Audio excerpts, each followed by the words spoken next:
At 6 days old, James is taking his first steps. Good boy.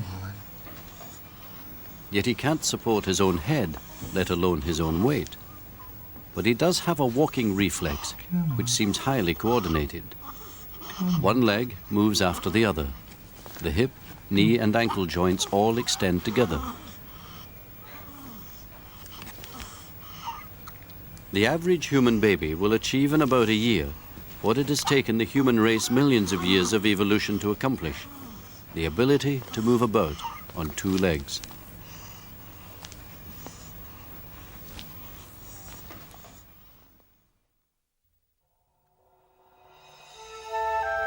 At 12 weeks, Tommy's walking reflex has faded. Faced with his own private Everest, he is stranded, only able to watch and wonder at his sister's dazzling skills.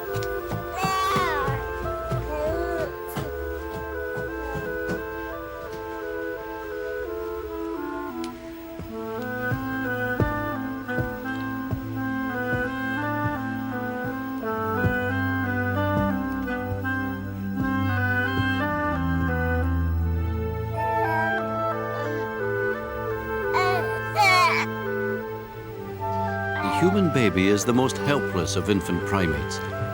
It will take more than 2 years for Tommy to master his sister's agility and strength. The first physical problem to solve in learning to walk is the size of a baby's head.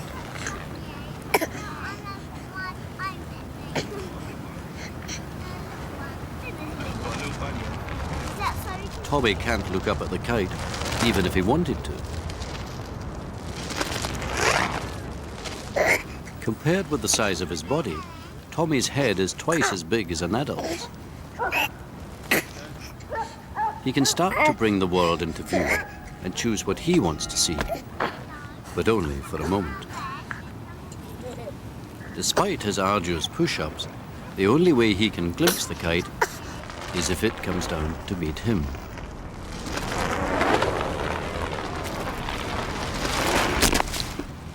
Nonetheless, Tommy's physical control has begun with his head and will, over the next few months, work progressively down through his body. There you go. Lie down. Lie down. Come here. Come back. Come back. Come back. Come back. Come back. Amy's growing control of her upper body might not make dressing any easier, but her ability to roll means that for the first time, she can move around independently. Rolling is a precursor to crawling, but Amy's not moving around in order to get somewhere. She's turning for turning's sake.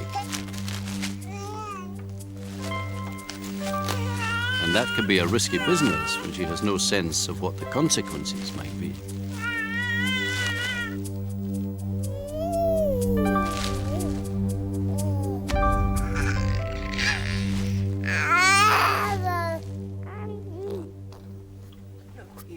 From birth, she has known something about depth. Try to pick it up. She just doesn't know yet that it's potentially dangerous. No, no, no, no, no, no. That was a close one.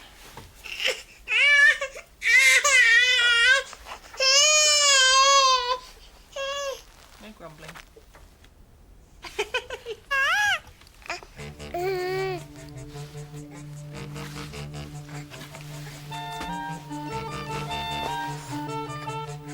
Learning to sit is such a difficult physical test that it's usually learned backwards.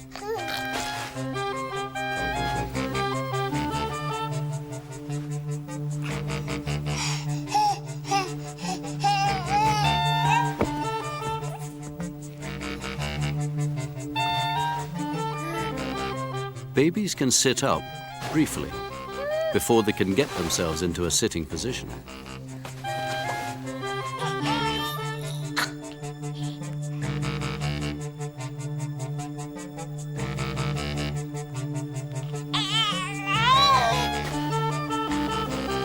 But even the failures have their uses.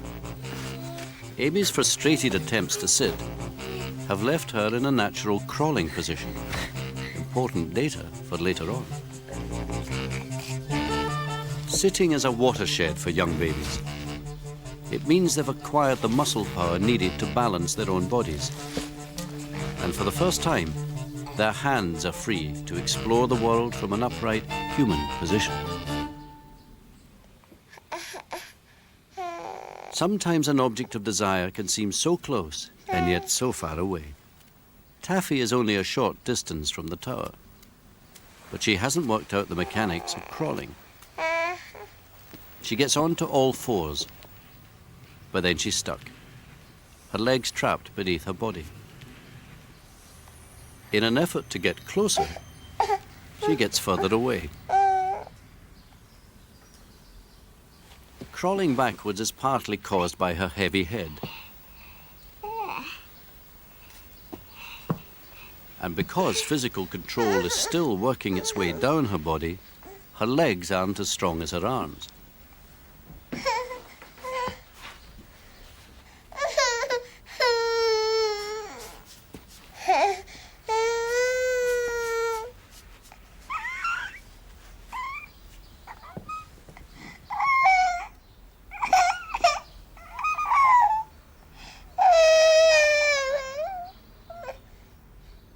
But Taffy's main problem is that crawling requires quite detailed planning. Which leg do you bring up with which arm? And what do you do next?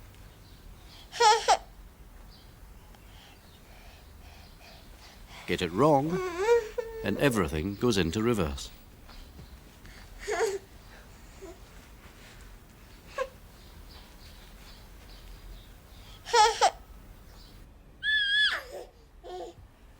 But babies usually solve these problems quickly. As Miranda becomes mobile, her universe suddenly expands to almost anywhere she wants to go.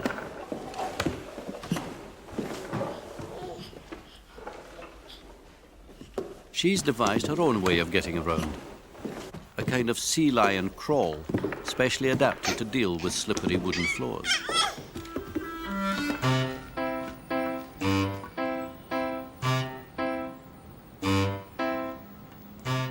There are no rules about how to crawl. Some babies are bear walkers, some are bottom shufflers or commando crawlers. Some don't crawl at all.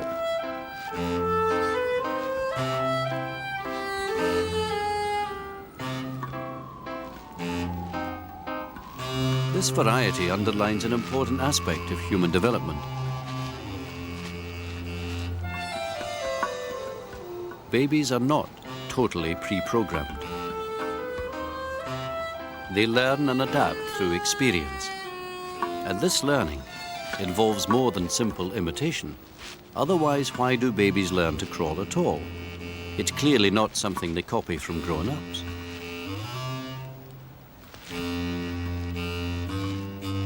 Once babies can crawl, they have to decide where they want to go. And they have to keep their destination in mind as they work towards it. By placing these greater demands on the brain, crawling actually speeds up a baby's intellectual development.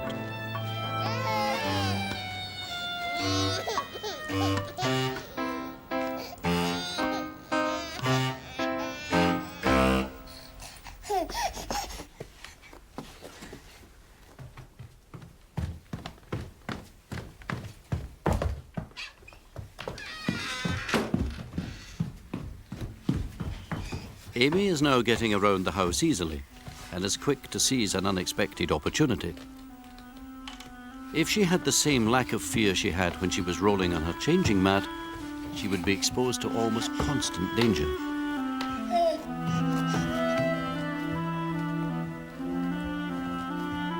But now she checks at the top of the stairs, suddenly anxious about the chasm that's opened up beneath her.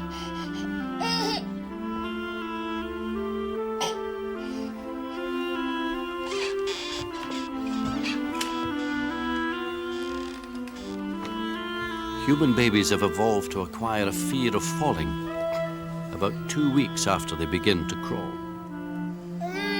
This inbuilt safety device may be dormant at birth, only to be triggered in the brain by the experience of crawling.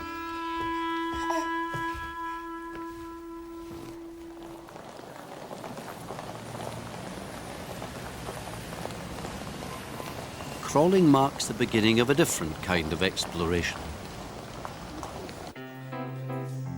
Introduced to a new place, William begins to investigate.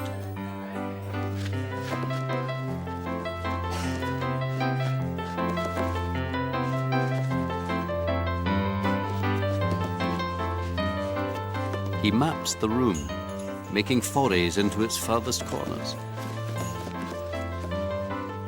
Using his mother as a homing beacon, he works out the relative position of the tables, chairs, and other people in the cafe. In the time it takes for his mother to have a cup of tea, he covers a quarter of a mile on his hands and knees.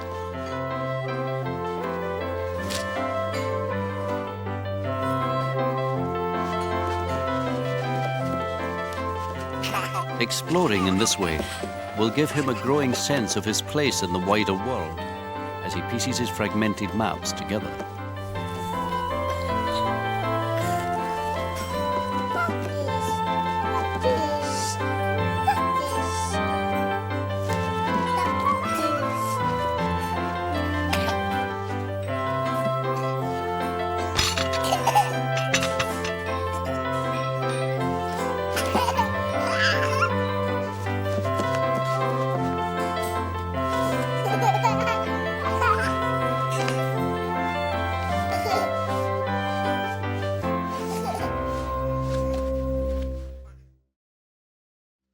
There's one big challenge left for the baby crawler, the unclimbed stairs. Theo has never climbed a staircase as big as this one before, but that won't stop him trying.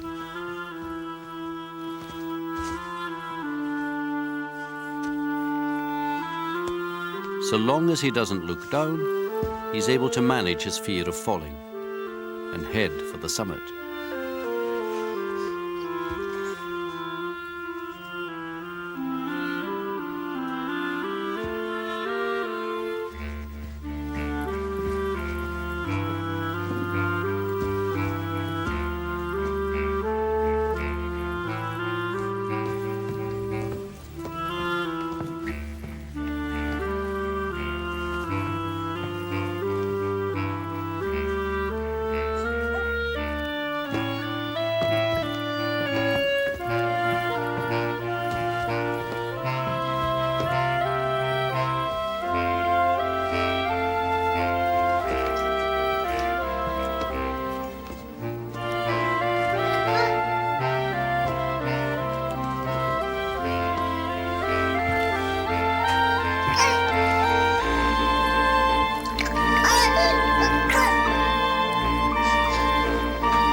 For Cameron at 10 months, walking just doesn't compare with crawling as an efficient means of getting around. And yet the drive to get up onto two legs is unstoppable. He needs at least 3 points of balance: 2 feet and an arm, 2 arms and a foot, or 2 feet and his chest, until he reaches an unbridgeable gap.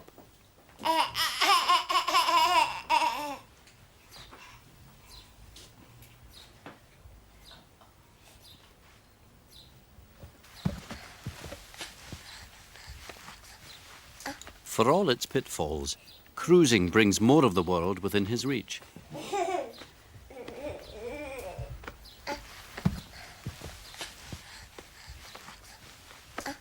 A crawler's eyes are only around 9 inches from the ground.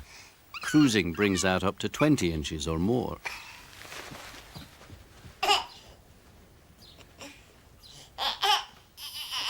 Cruising will also give him the chance to practice balancing on 2 legs. Cameron is now just weeks away from the biggest event in his life so far. Walk to Mummy, come on. Come on. Come on. Oh. Walk to Mummy. Walk to Mummy. Walk to Mummy. Come on. Walk to Mummy. Oh no! It has taken around a year to get here. 12 months of determination, trial, and painful error.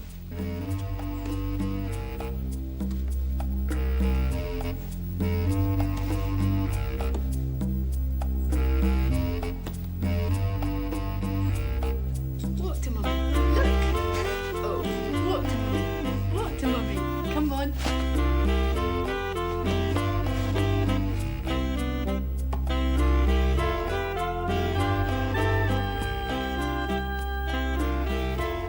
As a physical breakthrough, the moment of walking is really no more important for babies than rolling, or sitting, or crawling.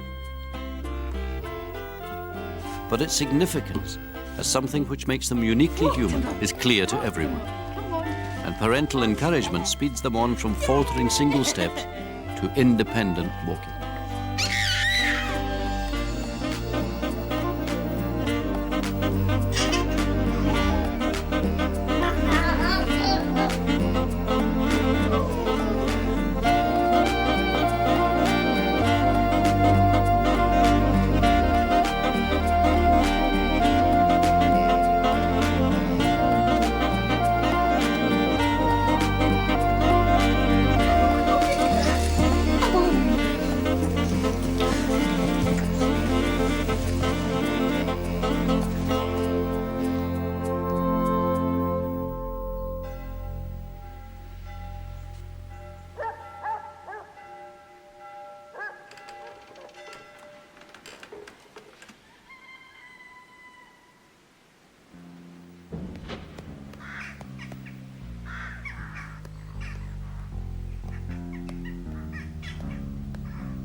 Morgan has been walking for 6 weeks now, and it's something she takes for granted.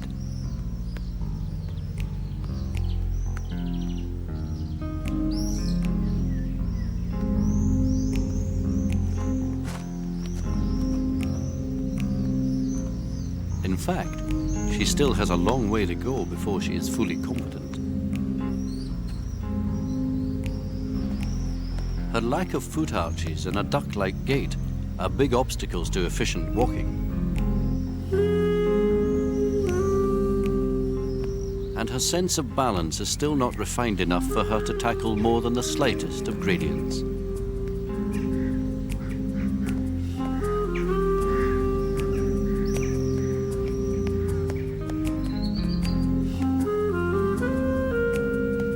But the very experience of walking will stimulate the development of that part of her brain which controls coordination and balance.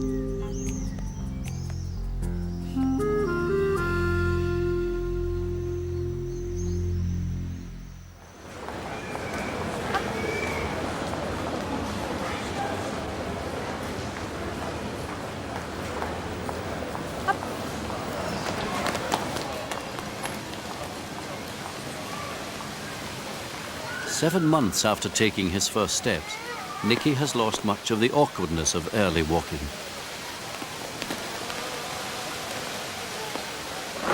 But he hasn't lost his desire to explore the world.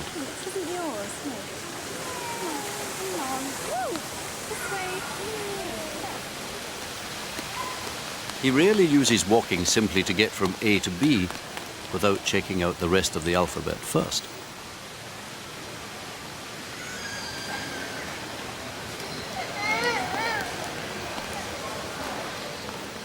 He's now displaying a far greater repertoire of two-legged skills. Unlike any other species, his heels strike the ground before the rest of his feet.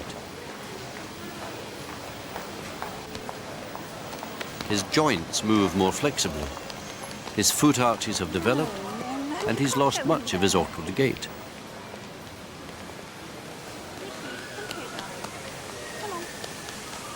All of which means he can run, sidestep, stop, and change direction with ease.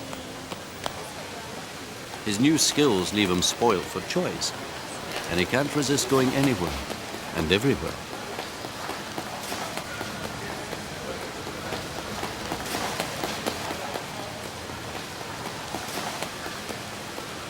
when he gets tired, he still expects his mother to perform the more mundane task of getting him back home in roughly a straight line.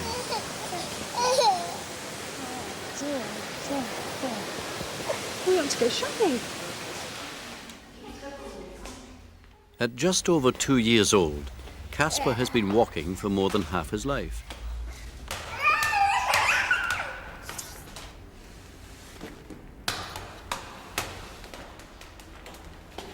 But one challenge still remains.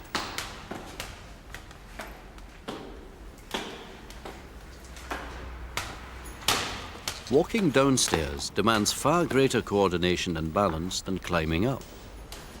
He steps down gingerly, 1 foot at a time. And now he's facing forward, he must conquer his fear of falling. But with some minor adjustments, Casper has become a sophisticated, flexible biped. Even if he ends up an Olympic athlete, it will be a mere refinement of the skills he's mastered in his first 27 months.